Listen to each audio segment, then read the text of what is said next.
And the thing about the Barbs,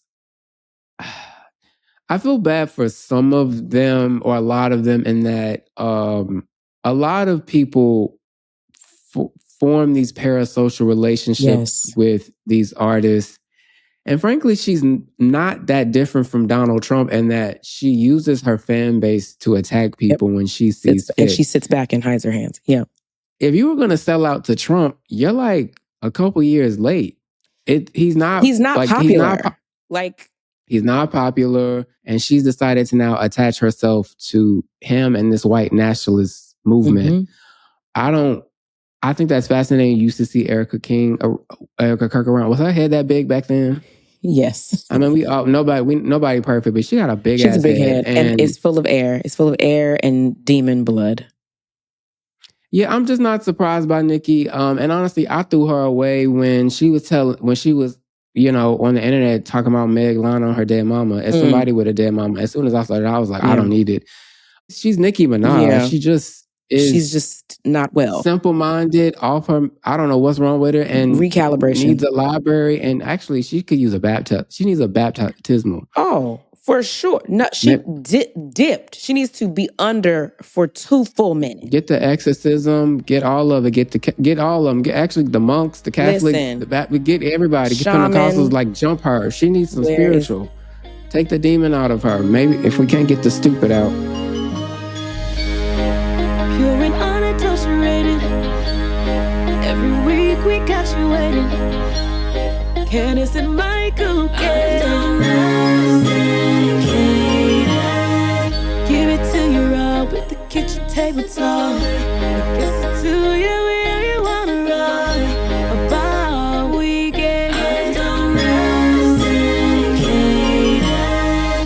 No matter what the point is, we gon' go all in, yeah. No holds barred. That's just who we are. You're unadulterated.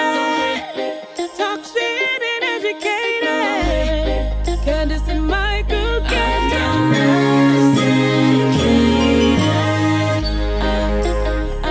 undomesticated. Undomesticated.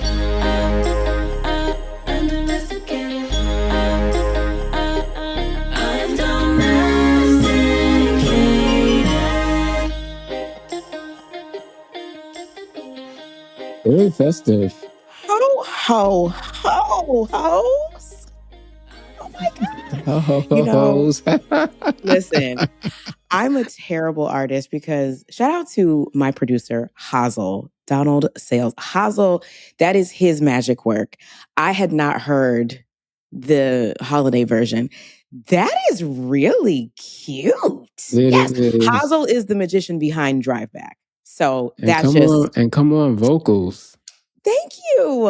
Hello, Candiace. Hi. How are you? Merry Christmas. Merry Christmas. Happy holidays to all those who celebrate. I'm doing all right, but this is actually your week because you love Christmas. Yes, my birthday is the month of December. I love everything about the holidays, the Christmas trees and decorating and all of the drama. I've traveled more than I ever have in the month of December in my whole life. And I actually hate it because it's taken away from like me being able to enjoy doing Christmas things, but I'm still enjoying all the drama. But I also know I'm also very sensitive to the fact that a lot of people don't always quite enjoy the holidays. I don't know. I have a lot of friends who, have, either suffered loss or have just had bad experiences. So I always like still in all of my joy, I still hold space for people who are kind of like, the holidays are kind of like mid for me. So how are you coping in this? I appreciate that. Yeah, it's not. How can I put it? Because I don't know. It's not gonna be great. It's difficult. Yeah. It's still very much an adjustment. I think just generally, I realized much like this year, my holiday plans aren't exactly what I envisioned, but it kind of makes sense. But I actually talked to my sister and one of my friends, and I think last year I was trying to.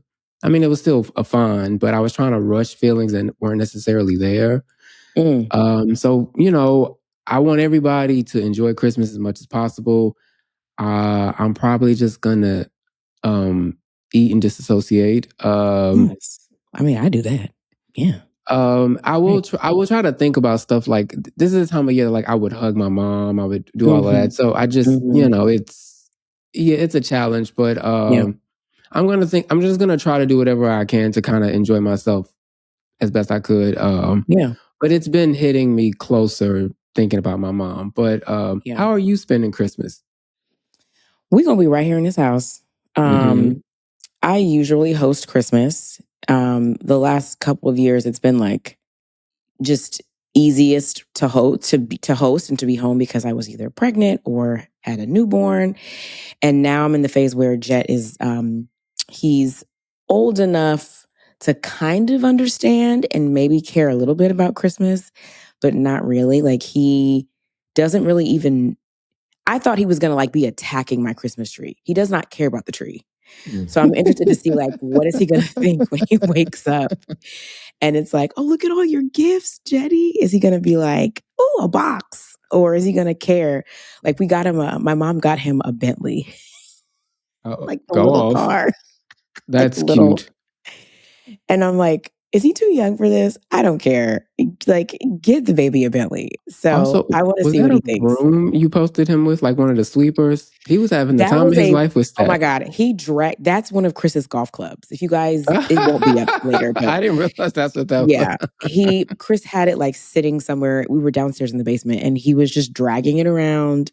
He does not like toys. Like I don't even want to get him a bunch of toys this year because he literally plays with like my ring light, like the calculator, a pen, a box, a golf club. He is not here for these kiddie toys. Jet is an old soul. He was here before. That's what I think. Yeah. But are you going to be in LA? Or are you going to go? I'm in LA. Opted to just I'm gonna go home when it feels more celebratory sooner than later. But I'll be here. It's the monsoon is coming. So I'm actually they keep talking about it. It's like atmospheric river. I'm learning these new terms as global warming keeps turning. But a lot of rain is coming from Christmas Eve to Christmas Day. So I guess I have to see how LA doesn't know how to act when it rains, so we'll see. No. But I do have some friends here. I don't really know what I want to do on the actual day. I've actually kind of avoided it most of the time. I think at some point I'll listen to Mariah Carey's Miss You Most at Christmas time. I'm going to go to Florissant because I'm obsessed with that place and eat the stuff that reminds me of my mom.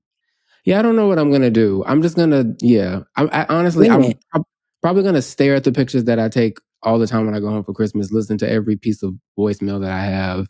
Talk to my family. And honestly, I think next year I want to figure out what the holidays now look like for me and my family moving forward. And I think now just kind of feeling how I feel. It's not great, but it's okay. I actually really am okay as much as I can be, if that makes sense.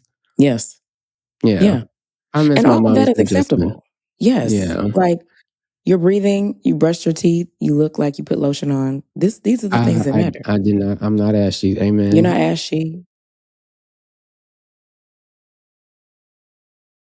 Speaking of moms, and how you treat them. So we're just gonna get into it. First, I want to say I'm actually really happy that Married to Medicine is doing so well. Phaedra left. Sweet Tea is gone. She's gone. No wait, I don't think I knew that. Yes, she left, and thank God. No, all tea, all shade on that one. Like I wish her well, but she didn't belong there. She didn't fit. It was like when fans attack, and I think the essence of the show now is back. It's like doctors. They've added nurse practitioners. I saw that. I like it. I love that too. Yeah, it's like a different. It's like back. They're a great cast, and I think they found people that work. Now, what's been making the waves is a scene with the OG of the show, Dr. Simone. and along with her 2 sons and Cecil, her husband. Yes. And Michael Whitmore, I believe that's her youngest son. That's the baby. Yep. Was essentially okay. They were arguing before Simone just started cussing everybody out and screaming, which she deserved. Her favorite pastime. Yes. Michael spent $60,000 on her credit card. Michael wanted a new car to replace his Jeep. Michael Tesla, also expected his mom to cover his law school tuition. Meanwhile, Simone is literally on camera saying she's tired and she's afraid of working herself to death. Yep. And Cecil, both Cecil and Michael, Cecil was just sitting there and Michael was very flippant about it. And Simone rightfully cussed them all out. That same night on Watch What Happens Live, Andy Cohen gave I'm using it was a stern talking to, but it was like, don't talk to your mom like that. But and Simone was like, he's been entitled since he was born. So there's that. And then they did an IG live where Michael pointed out that all families have tense moments, and he did get his Tesla. And I believe he acknowledged that he shouldn't have told his mom, she has the money. I'm paraphrasing, because essentially part of his complaint was that white families take care of their children with no complaints. And you said that you had what might be considered an unpopular opinion. I did say that. Yes. So, as you know, if you know me from Housewives, I came onto the platform with this baggage of coming from a privileged family. My mom helping me buy a house and, helping me take care of things. My mom paid for me to go to school. My dad helped me pay to go to school. For all intents and purposes, yes, I am a privileged Black girl. I've gotten a lot of flack for it. It is something that I, for many years, felt the need to defend. Now I just kind of let it ride.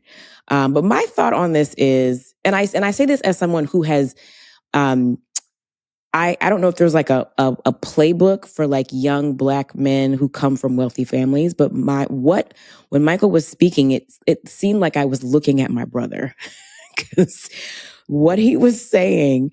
Shout out to my little brother, Chris, not husband Chris, but brother Chris. My brother is 30 and has a very similar mindset. That is to say, he feels as if, we got it. Mind you, you've not worked or toiled a day in the trenches to attain any of this, but we got it, is what he says. And I should be able to spend because the white folks that do this and that and the third. And on one hand, yeah, you nigga, shut up, because you didn't pay for nothing, you didn't buy nothing, you don't appreciate the value of nothing. Relax. But on the other hand, I feel as though this discourse is in a lot of ways our ancestors' wildest dreams. Like, to be arguing with your parents about whether or not spending $60,000 on a credit card over the course of a year is too much. Because there was a time where, people that looked like us could never imagine having those conversations with their children. And, for much of my time on Potomac, I was ridiculed and maligned and made to feel like, an outcast for being this Black girl that came from money, from privilege. Meanwhile, most of the women on the show, my counterparts, my coworkers on the show, were schlepping, laying on their backs, and lying and carrying on the show to be able to provide a lifestyle for their children that they then turned around and ridiculed me for. So everybody be seated. Everybody have a seat. Who's coming? Oh, there's a pizza coming in the house. It's ghetto over here. I'm gonna keep going. We were hungry. It's the holidays. So shout out to Domino's. Sponsor us. Good night. So I say all that to say that, yes, Michael is wildin', and his daddy should have reached across the table and smacked him upside his head, because you don't disrespect your mother in front of me as the father. And he should have checked him. But the sentiment behind what Michael was saying, while it shouldn't have come out of his mouth, the sentiment I have to touch and agree with, because and especially at a time where we're living, in a space where they're trying to take us back to where we don't have shit, and where we can't provide for our families in excess if we want to, if we see fit. If Simone wants to give her son 3 Teslas, that's her business. And that's where I sit with it. Unpopular as it might be. Okay. No, that's not to the opinion. I just wanted to know where I wanted to start. To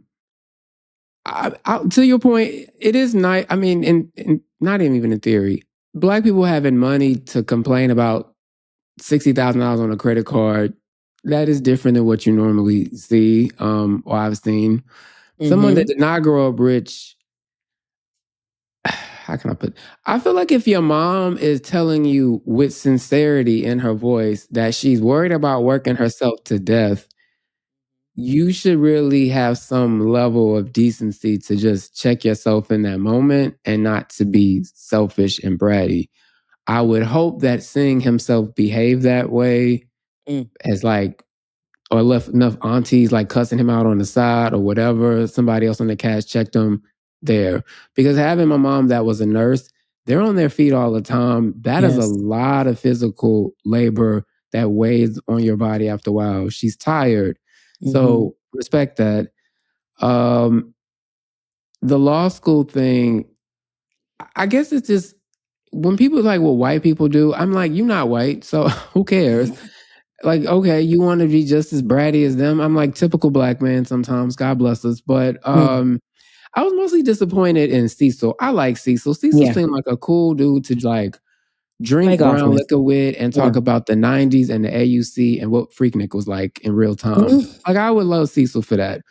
And I love that Cecil actually on that same IG made a Camille grammar reference, because he said he felt like watching the show. I was like, Cecil is a Bravo-holic. He is one of us. So I like Cecil in terms of that. If I saw him, cool, but Cecil, you ain't step up. Cecil, and I'm so, and I don't mean it but she not only is a doctor with a practice, she's on this show. She's pulling in a lot of money into that house. Let's give her the support she needs and not make her feel like 3 against 1. I'm like, Cecil, come on. I was like, I'm rooting for you. But this is why Simone is mad, because she feels like she's carrying all these men on her back. Yeah. It's just, and I will say about you on Potomac, that was always strange. I don't have, going to Howard, I'm like, oh, it's like TV Black people. I've never seen Black people like this before with money. But I was it's not about being and they were resentful in a weird way, but some of your castmates were just haters. Former castmates were just haters and envious. That's all that is. And they were mad they had to do all that to get somebody to buy a house. I would be so lucky. And my parents tried to help me the most they could, as best they could, as do most parents. You're just, no matter the amount, you're just supposed to act in gratitude.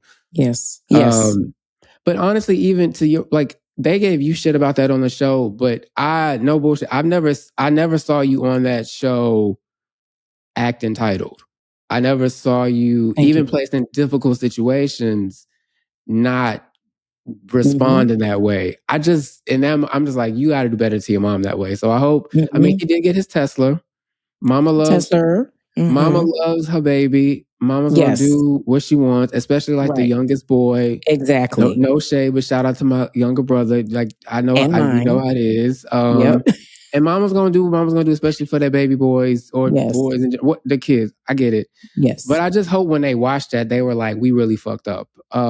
Just one little last thing about Married to Medicine. This week, Toya, who is sounds shady. I think Toya is a good person, good television personality. But the way she talked to Eugene, her husband, when she yelled at him, "Be a man." Now, Toya, it's at their house. They have another house. It's been like 4 or 5, 6 houses. I'm not being like Dr. They Heavenly. have It's a just been a different lot of house houses. from the one. So It's I a know new. they built the dream house where they wrote on the 2x4s.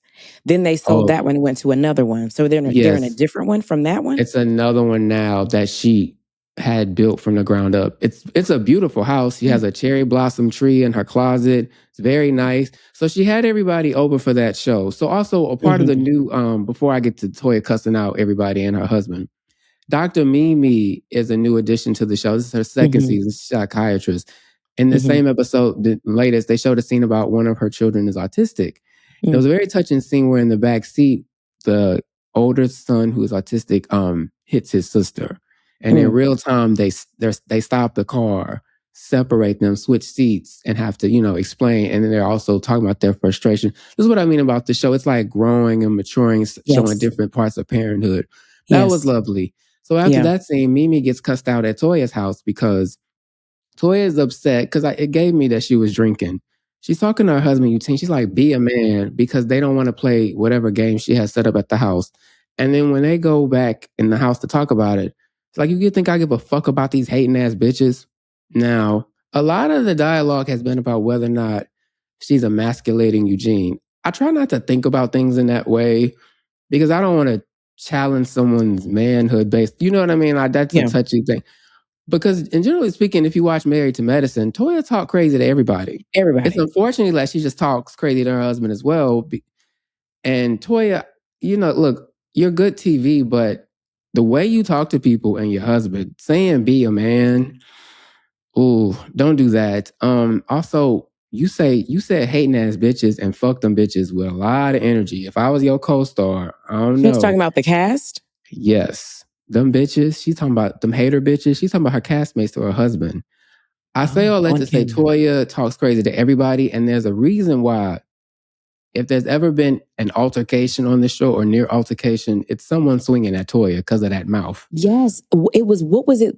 A couple years ago, a girl, she was like a one-season wonder, got in somebody's face.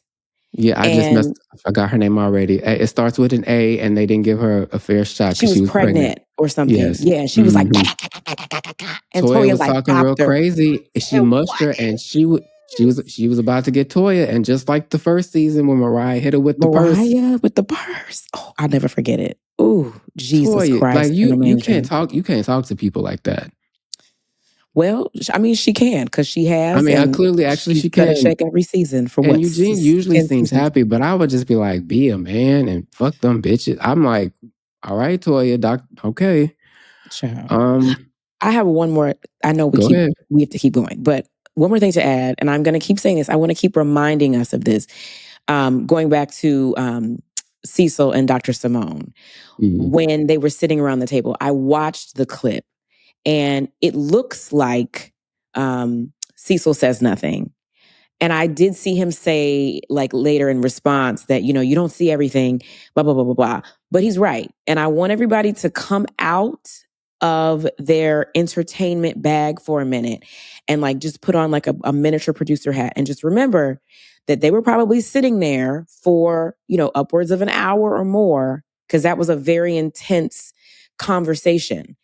I'm sure Cecil said something. Yeah, I don't want to believe he said nothing. He may have, because he kind of is. At one point, he said the boys have husband. a point. He said the boys have a point. He was like, the son that was being entitled had a point. That's all we heard him say. Yeah. And that's what got him cussed out. Yeah, but that I hope he said something tied to something that was said that was cut out. Remember, don't get okie doped. Don't get bamboozled. Don't let them pull the wool over your eyes.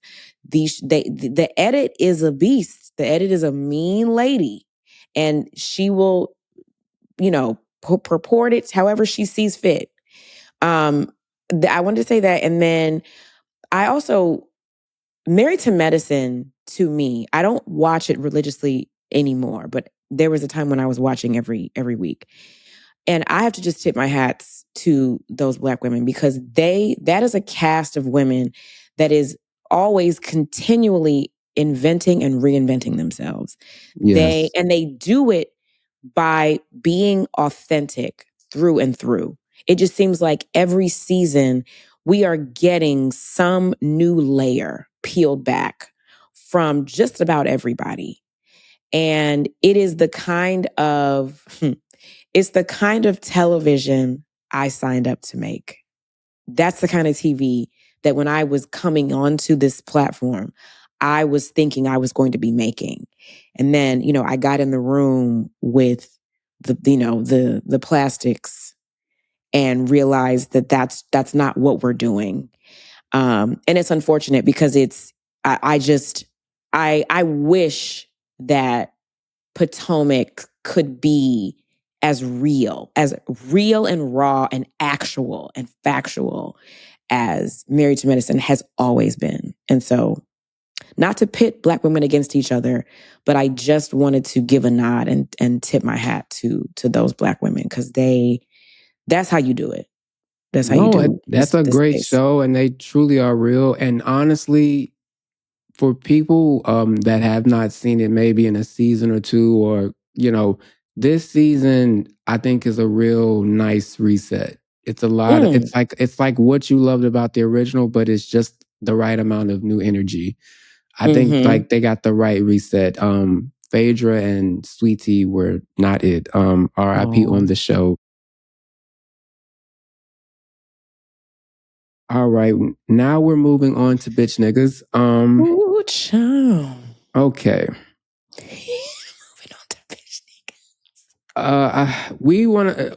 We love you, Kimora Lee Simmons. And last week, you. 2 different men came after her. The first is her ex-husband, who took to Threads in response to an interview that she gave to People magazine, where she said that her children don't have any relationships with their fathers, but she is open to them establishing whatever. He took the Threads to post that he gave her $50,000 a month. Ooh. And that she stole his Celsius stock. Now, as far as the Celsius stock is concerned, it's my understanding in January that they will go to trial for that. Not true. I'm rooting for Kimora, and I drink Celsius. Feel free to send me the mango passion fruit Kimora. That's my favorite too. We see each other. Yes. And yes, about the $50,000. You didn't give her anything, as I understand it from the internet, because the people pulled out the receipts fast. You were court ordered to pay $40,000 in child support, which is what you were legally obligated to do as part of your responsibilities. And I'm paraphrasing Kimora's response, but she essentially was like, "Shut up and go deal with your accusers and your settlements." Meanwhile, the day after, if I'm not mistaken, Funkmaster Flex accidentally accused her of being having sex with the baby, but after that was shot down, he took to the radio the next day to say that he actually meant Birdman, and this is literally, and I mind you, this man like almost 60. He claimed took to the radio because he's on the radio now. My condolences to New York about that, but y'all probably listen to the Breakfast Club anyway. He claimed that he met Kimora with Russell in the early 2000s, and around that time, she also was dating Birdman. And apparently the label said, "Oh, Birdman would like to come by," and he asked Kimora Lee with him. To which he said, "No, you can't bring that bird to my show with Birdman." And he says this because at the time, Russell Simmons was very upset because he really cared about Kimora and was jealous of her association with Birdman. Mind you, this is at least 20 years ago he's talking about. And after going to the radio, he took to the internet to call her a bird, and then going to the radio to flap his mouth about her, said that he actually still likes her a lot. Oh. Because she was definitely instrumental in Russell Simmons' reinvention. Forget just the businessman, she was a curator before curator. And yeah, Kimora's response was basically like, "You're being sassy as fuck, Flex." And then that's when she was denying the baby thing. She didn't respond to anything else. Where would you like to take this, Ken? Because one is like, they're both like almost 60. Yeah, well, this is what I will say. Normalize taking these niggas' money, okay? Because clearly you are not good stewards of what you've been blessed with because you out here sticking your stuff in places it doesn't belong and being handsy and grabby and disrespectful. So you don't need access to all these funds. So Kimora 1000% in every iteration of every universe deserves every penny times 10 that she was given by her ex-husband. She earned that shit. That's number one. Number two, sir, you groomed a minor. You snatched up a woman who was not of age and groomed her. So you need to shut the fuck up. Again. Yes, I should add allegedly or something, but he met allegedly, her. Yeah, as a minor. It Thank didn't. you, because they love to sue No, me. Allegedly. he's a litigious one. I remember. Yes. No, you are the epitome of what arrogant foolishness looks like. That you would why even respond? I know why he responded. He responded because it hit a nerve. It hit a nerve that she would get on, a public forum. Mind you, she was asked a question. She's promoting her show. She's not just out here, spewing hate at you for no reason. She's been living her life and not talked about you for 20 plus years. She's promoting her show. She's asked a question. It hit a nerve for him that she would say publicly, that he doesn't see his kids. But it's like we already knew that because his daughters. Not arrogant men don't think that their shit stinks or that, what we know to be true, allegedly true, is true. It's not true in their minds. In their minds, they are narcissistic little man syndrome. They see themselves as perfect and they projected that perfection onto the general public. So they think that if they think it, we must think it. So that just took him, that blew his wig back. You remember the video Aoki posted of him yelling at her? Yes. Insanely. And he was initially unapologetic until so much public outcry came out that he ended up issuing a public apology. If you scream at your child like that, I can imagine why maybe they don't talk to you. Yeah. And if you've been accused by over at least 10 women, I can't remember, it's been a lot, of sexual assault, I would imagine that might have something to do with it too. But honestly, Kimora, the crazy thing is, to your point, like in the originals, Kimora still didn't say anything bad about him. All she said was, my children don't have relationships with any of their fathers, but they are more than open to, and they also are free to have them on their own. She said this, well, she doesn't mention Russell at all in the show. She actually doesn't bash any of the men that she shares children with. Yeah, it just was strange. And the Funk Flex thing is really corny. So you're saying Birdman is married to Toni Braxton. Tony, yes. You're talking about something that's almost closer to 30 years old, not even 20. And how old are you talking about Kimora as a bird? You a bird. These men, they didn't grow up. He's throwing a tantrum about Kimora 20 years later on the radio, but I haven't heard him throw any tantrum about any of the women that accused him of anything. And I would imagine, because I've seen some of those names or talked to some of those women in work before, I would imagine you've crossed paths with quite a few of them. And I would encourage anybody that hasn't, because it came out during 2020, to watch the documentary On the Record, where women talk about their dealings with sexual assault in the music industry, some of which includes accusations about Russell Simmons. He didn't get the R. Kelly treatment because there was a lot of controversy surrounding the documentary. But this idea that, because I'm bringing this up because one thing I noticed immediately when Russell went after Kimora was that a lot of people in the comments, which I know better not to read, but just sometimes I look, they were on his side. So many, and it was out of Russell's side. A lot of women, yeah, I know because he mentioned $50,000. It really depresses me that so many people think like they want to side with the man, they want to do child support, all those situations. Like when men, I saw somewhere men were protesting outside about end child support. I'm like, first, or give men custody. I'm like, first of all, if you got custody of the kids, you probably still have to pay child support, and you wouldn't know what to do anyway. You said it many times. What did you said? America, everybody hates women. I'm paraphrasing what you've said, but that's the bottom line. The patriarchy, no matter, who runs for president, who almost wins the presidency, who is sitting in what cabinet seat in a Democratic White House, the patriarchy is alive and well. And we are always second, third, fourth string. And don't have the audacity to be Black and a woman. We are, it's a sad place to be. And it's just to be constantly reminded that no matter how much, progress we make, we are still not seen as equal. We are still hated. We are still under the thumb of a patriarchal society. Yeah. And at least positively, I noticed Kimora Lee show. I don't know if it's wrapping this week, but it might be. I'm not sure if she got like an 8 or 10 episode order, but the show is really enjoyable. I noticed on Peacock, it actually is in the top 10. Nice. It's a really good show. It's just really, it's not like innocent. It's very charming. She's a good mom. It's nice to see the kids. She's entertaining.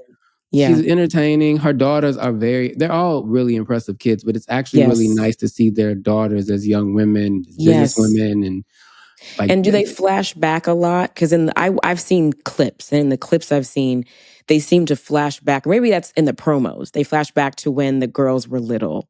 They flash back little parts of the show where it applies with the girls. They do little nods. It's a really well done show. Kimora, we love you. Russell, go to a country that can extradite you. Fuck Flex, shut up.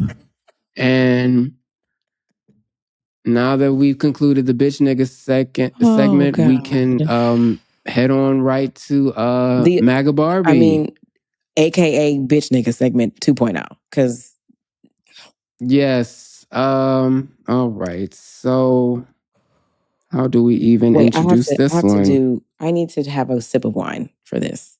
Go ahead. You need the. Okay, so on Sunday, Nicki Minaj made a surprise appearance at the Turning Point USA's AmericaFest. Erika Kirk brought her out, and the two had a Q&A where, among a number of things, I'll just read a few select quotes. Yes. This administration is full of people with heart and soul. They make me proud. Our vice president, I love both of them. They are both powerful men, smart, strong, all of that. I can relate to them. When I hear them speak, I know they're one of us. For young men, don't be like Newsome. You have amazing role models like our handsome, dashing president. I almost threw up in my mouth when I saw that. And you have amazing role models like J.D. Vance, our vice president. And then back to the thing that fueled her first flirtation in recent months. Christians have been persecuted right here in our country in different ways. So when we talk about Nigeria and other countries, know that prior administrations saw nothing wrong with that. And that's what's wrong with them. She don't know what she's talking about. And then there was two, I'll just do these two. Recently in the media, it's almost been like a push to, it's not just making young Black children feel proud of themselves, but almost like doing that and at the same time telling other children not to be proud of themselves. I don't need someone with blonde hair and blue eyes to downplay their beauty because I know my beauty. Do you understand? No. We do not. And then the transphobic part of the program, if you are born a boy, be a boy. There is nothing wrong with being a boy. How about that? How about you shut the fuck up, Onika? Candiace, where would you like to start with Erika Kirk's new bestie? They're doing some type of song, by the way, for Charlie Kirk. I did see that. Who? Nicki's doing some type of song to honor Charlie Kirk. Of course. Apparently. Of course she is. All right, so I have to just... I see why you needed that sip. I have to gird my loins for this because... So some of you may or may not know, if you ever watched Potomac, there was a season I don't know which one. The season where we had All Pink, where Nicki hosted a segment, and it was like this big deal, and it was like this big secret, and we thought it was happening, and then it wasn't, and then it was. And it was like a big moment for our show at the time. Because Potomac has always kind of been an underdog in a lot of ways. And, we kind of were etched in history at that time after she hosted as, being the only Housewives reunion to have this, mega star come in and, essentially legitimize us and give us some street cred and, just give a nod to what we were to the culture. And it was a cool moment. It was really interesting and different. And, I had my own little moment on, during her segment that we don't have to talk about, that I kind of felt like she was shading me a little bit. I still feel that way, but it was, I took it on the chin and kept it moving.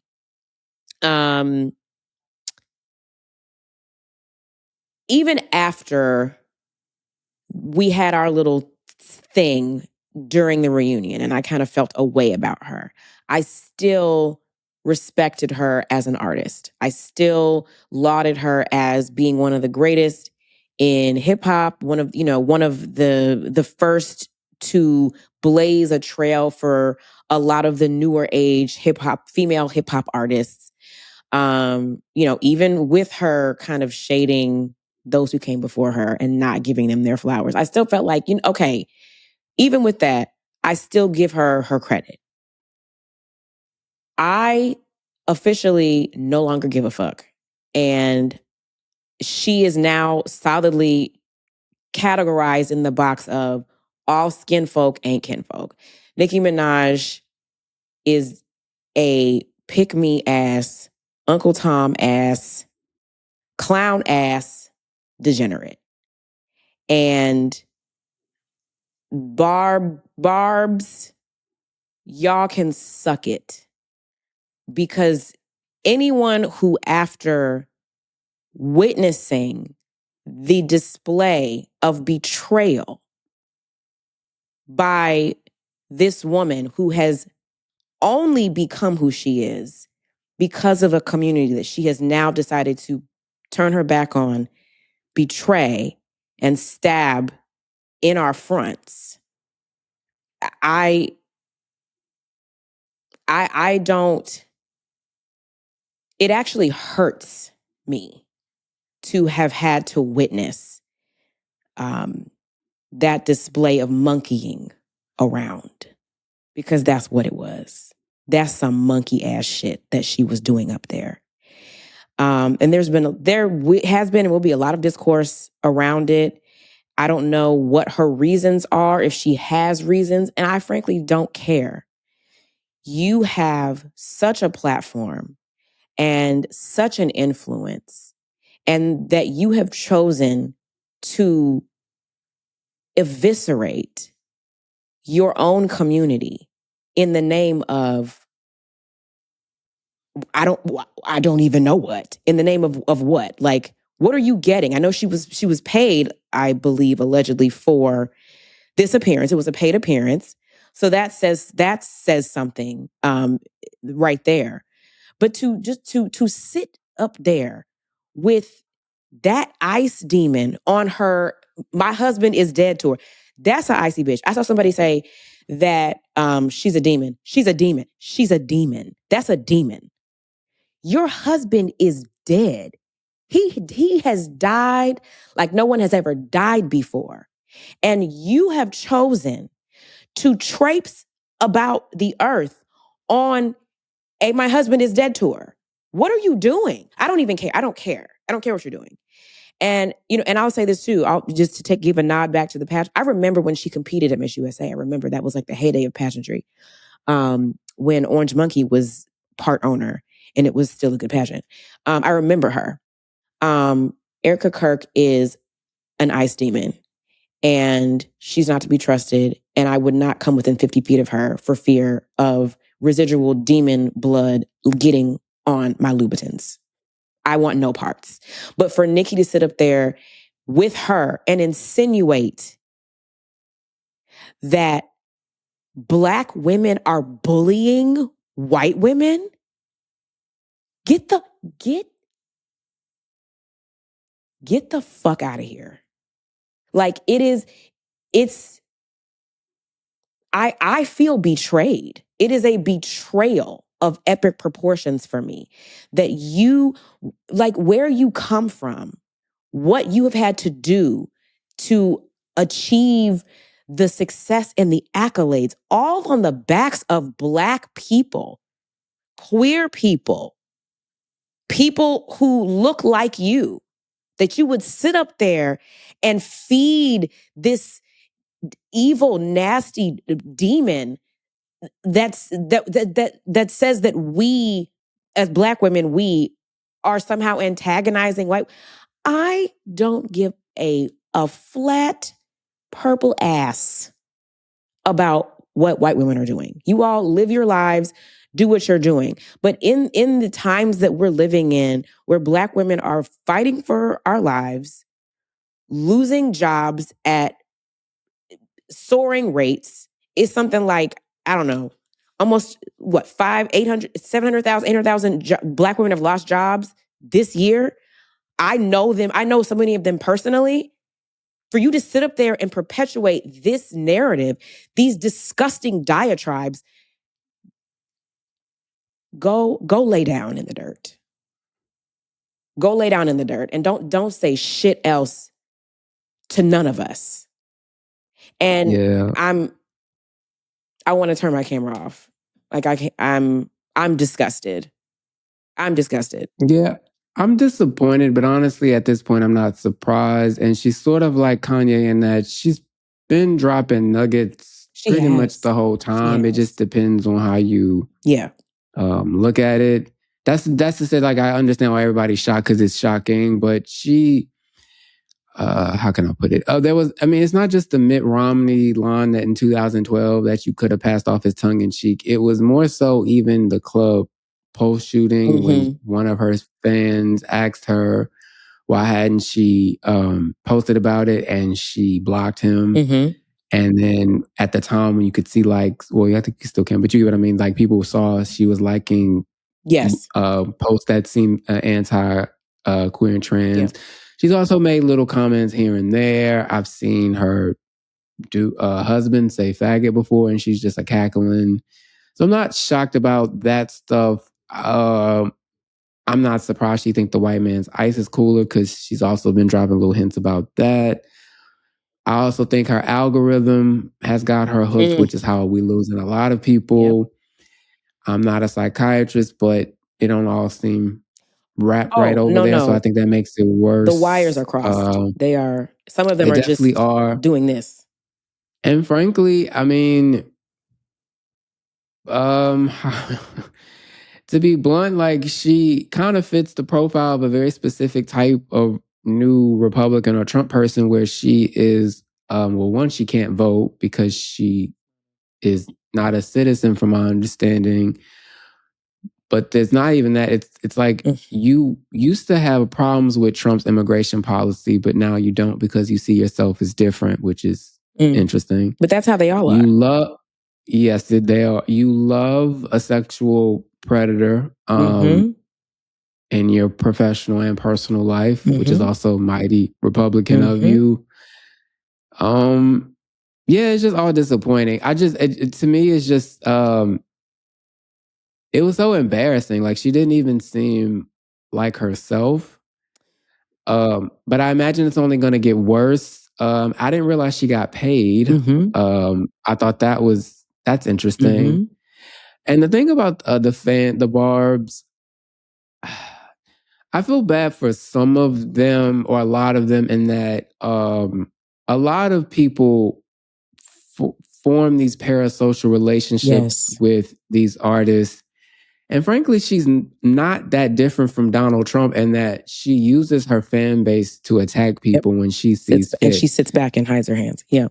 I don't know if that's a Queens thing, but it is something about people from Queens and how they cut up with folks, both in politics and pop culture.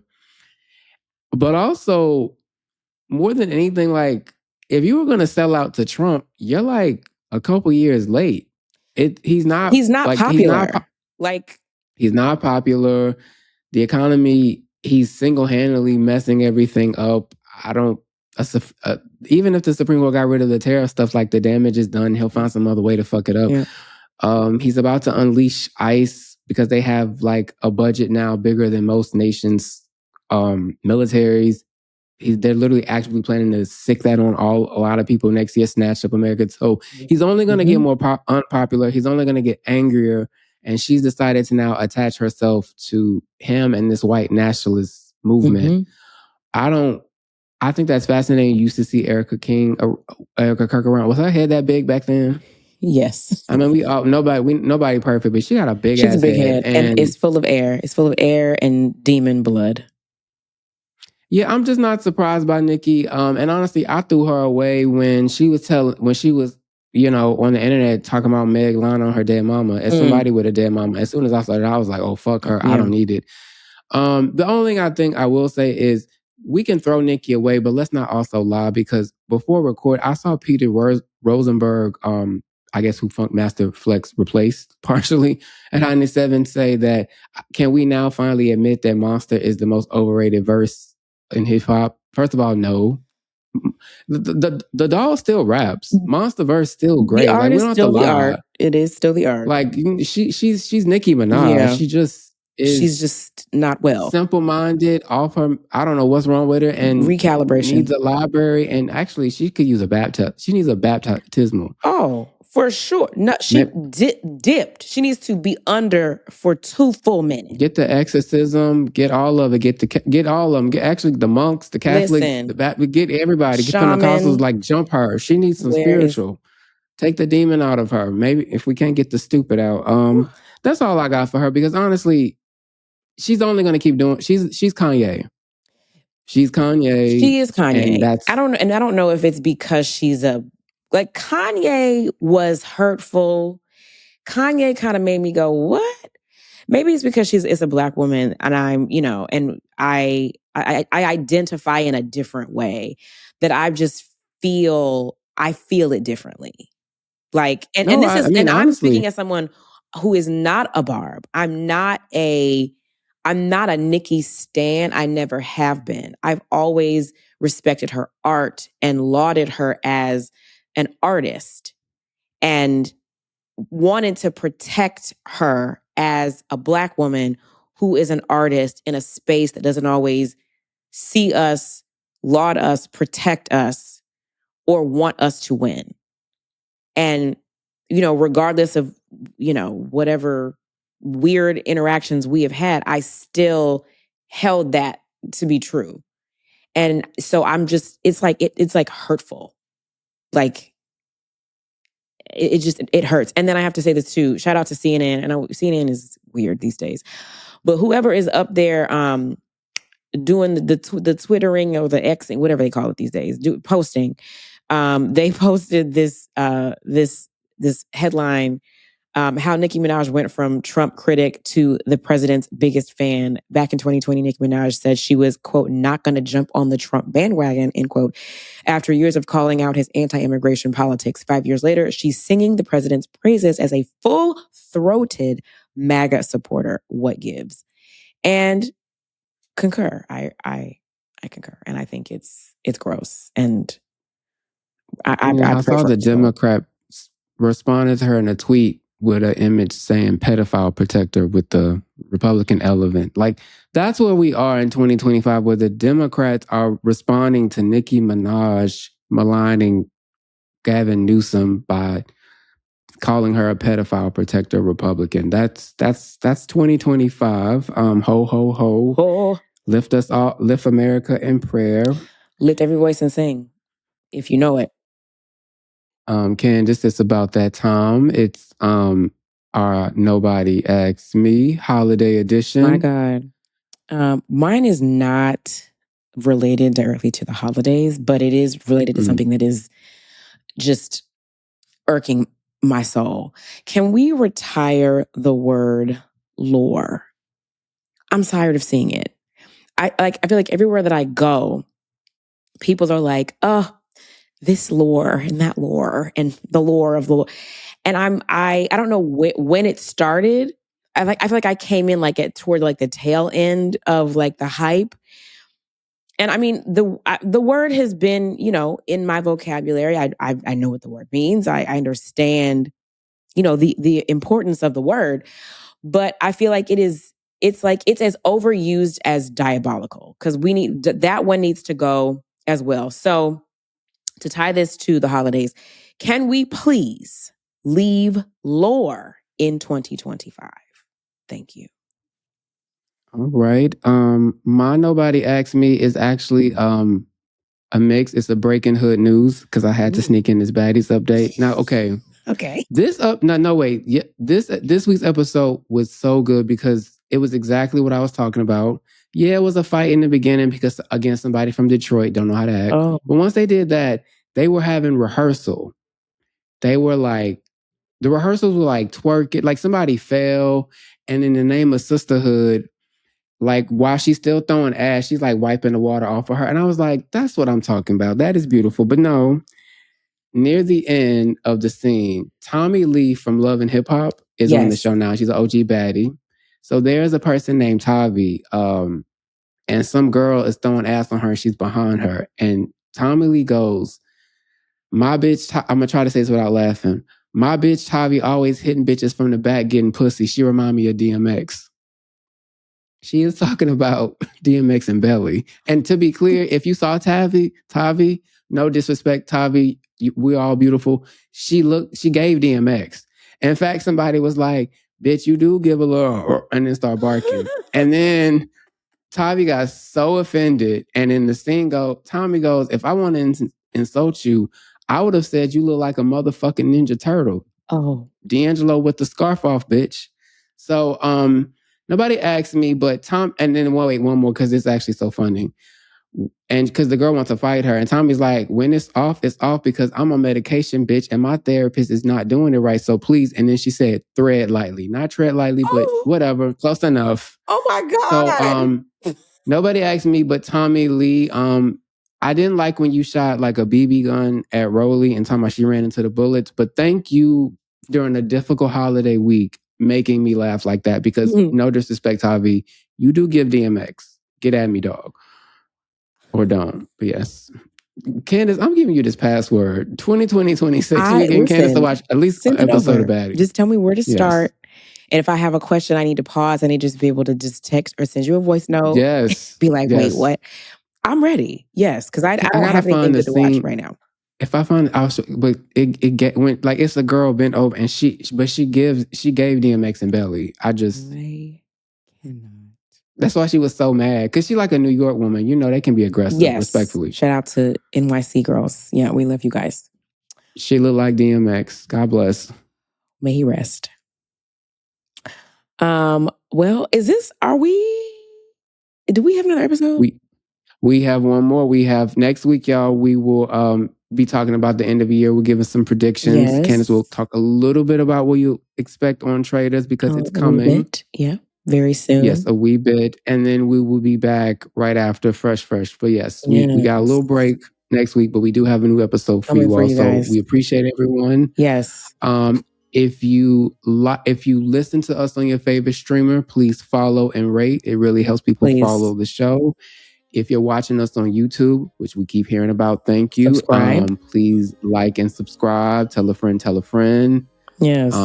This has been lovely. Candiace, I cannot wait to hear about how your Christmas went and what toys Jet gave a damn about and what boxes he wanted to play with instead. Yes, because I have a feeling you're going to tell me he was all into the boxes. Probably. It's fine. Because kids are kids. Yeah. But yes. Yeah. Yes. And I'm excited for you to figure out the new normal, what it feels like. Yes. Me too. In the meanwhile, thank you, Mariah Carey, for the soundtrack. Yes, it's a good one. And I'll be listening to you.